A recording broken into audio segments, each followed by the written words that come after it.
हिरवे वाटाणे कसे साठवायचे?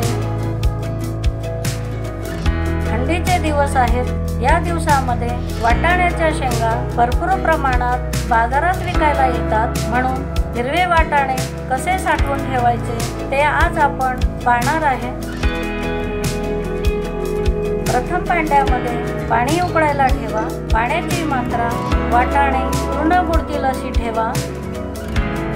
पाणी उकळायला लागल्यावर त्यामध्ये 2 छोटे चमचे साखर घाला। साखर घातल्यामुळे वाटाण्याचा रंग हिरवागार राहतो व चवही छान येते। वाटाणे आता 2 मिनिटे उकळून घ्या। 2 मिनिटांनंतर गॅस बंद करा।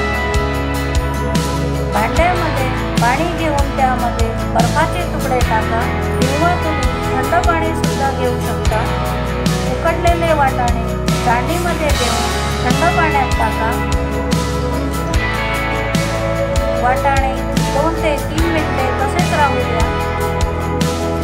वाटाण्यामध्ये संपूर्ण पाणी काढून घ्या।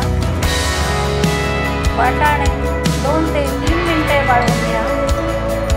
हे वाटाणे आता हवाबंद पिशवीमध्ये भरून फ्रीजमध्ये ठेवा। जेव्हा गरज असेल तेव्हा वाटाणे तुम्ही वापरू शकता।